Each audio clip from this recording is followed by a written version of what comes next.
Supreme court का एक latest judgement जो कि नवंबर मंथ में आया है। यह जो जजमेंट है इलेक्ट्रिसिटी एक्ट 2003 जो जिसमें सेक्शन की धारा 56 और लिमिटेशन पीरियड से रिलेटेड है। नमस्कार दोस्तों, आज के वीडियो में हम लोग महत्वपूर्ण सुप्रीम कोर्ट के एक फैसले पे चर्चा करेंगे जो कि इलेक्ट्रिसिटी एक्ट 2003 के सेक्शन यानी कि धारा 56 और इसमें दिए गए 2 साल के लिमिटेशन पीरियड से जुड़ा है। कोर्ट ने अपने फैसले में यह स्पष्ट किया कि अगर किसी का बिजली का बिल या बकाया 2003 एक्ट के लागू होने से पहले का है तो उस पर यह 2 साल का लिमिटेशन पीरियड लागू नहीं होगा। चलिए इस फैसले के मुख्य बिंदुओं पर एक नजर डालते हैं। सबसे पहले इसका केस का बैकग्राउंड, ये केस है क्या। इस मामले का संदर्भ कुछ ऐसा होता है कि मध्य प्रदेश में एक जो व्यक्ति था उसमें बापूना एल्को ब्रेव प्राइवेट लिमिटेड के बीच बिजली के बकाया और मिनिमम गारंटी चार्जेस को लेकर विवाद था।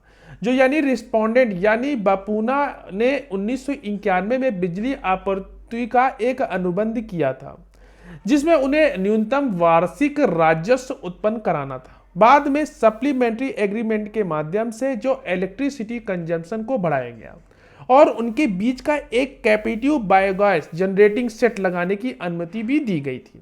लेकिन 2000 में एप्लेंट्स ने उनके टीजी सेट को कैंसिल करने का एक नोटिस भेजा जिसमें उस व्यक्ति यानी कि बापूना एल्को ब्रेव ने हाई कोर्ट में चैलेंज किया।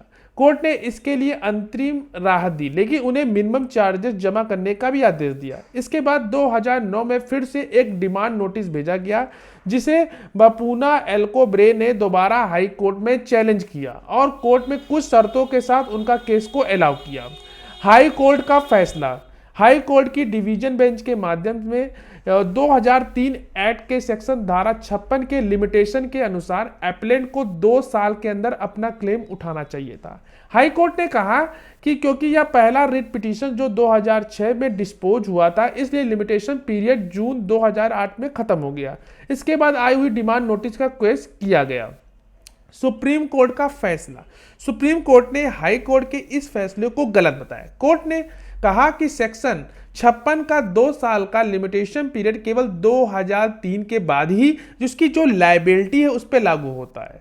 2003 एक्ट के लागू होने से पहले जो लायबिलिटी है उस पर नहीं।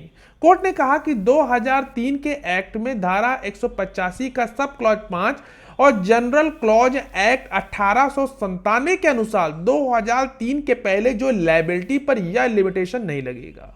साथ ही सुप्रीम कोर्ट ने यह भी कहा कि जो बापूना ने जो पहले ही हाई कोर्ट के फैसले को चैलेंज नहीं किया, मिनिमम जो गारंटी चार्जेस पर लायबिलिटी एक्सेप्ट की थी, उसके आधार पर उन्हें ईस्टॉपेल के तहत दोबारा चैलेंज करने का अधिकार नहीं बनता है।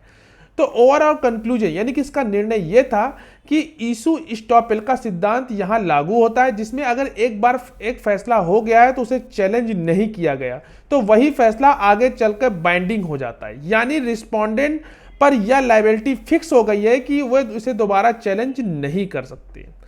ये जो केस का जो विवरण है वो मैं डिस्क्रिप्शन बॉक्स में दे दूंगा और उसकी लिंक दे दूंगा, आप जाकर इस जजमेंट को पढ़ सकते हैं। कोई भी क्वेरी हो तो कमेंट बॉक्स में जरूर पूछें। मिलते हैं एक नेक्स्ट वीडियो में, तब तक के लिए धन्यवाद।